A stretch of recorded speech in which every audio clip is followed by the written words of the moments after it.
What's up? Yeah, not gonna lie.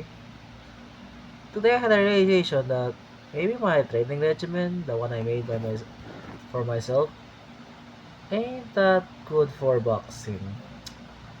Ewan ba? I have like all the time in the world for training, but yet somehow parang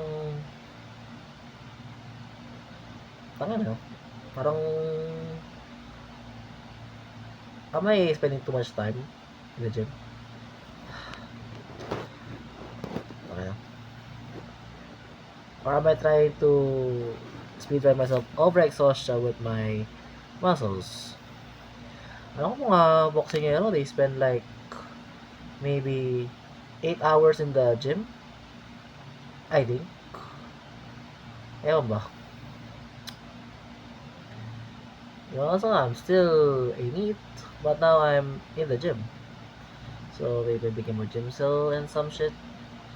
I should have maybe done this lying down, pero eh, ba, siguro post ko to sa YouTube or whatever, like maybe not edit the crap out of it, cause fucking hell. Hindi natin kung saan mapupunta yung putang inang tong ginagawa ko acting style. So, what the fuck am I doing now? It's been like, today is what?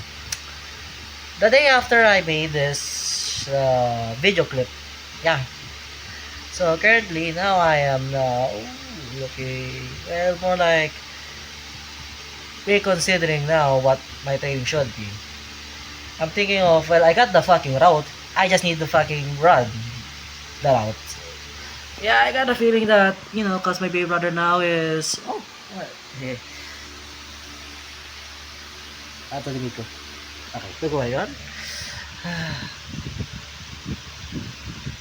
I'm now in the phase of watching boxing videos, you know, like how do local gym trainers train.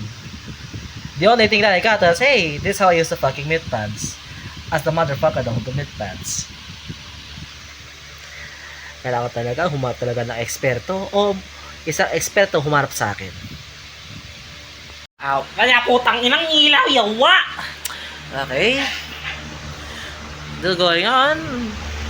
Ako, yeah, I'm gonna go to the gym late at this time. This is what I get for having a little brother that became a gym rat. Shit, my fault. Now my gym schedule's whack. Whatever. I could see more new people at the gym also. Hey, more reason for me to go to Magalang and find some opportunity. Tangin na, NEET ako. Sawang-sawa na ako mag-NEET for 2 years. I tried fucking every venture there. Not tried, more like it's really hard to start out venture. Ayan ba? I hope I could be able to record something at the gym. If not, well, shit. So, I did not fucking record what I did at the gym yesterday. Cause one, matao, and two, tinamad lang ako. Hope today I could do something. Like I'm currently doing my laundry. Like I always do on Sunday, but now I do on Saturday cause why the fuck not? And also, tangin na, huwag natin itambak. So yeah,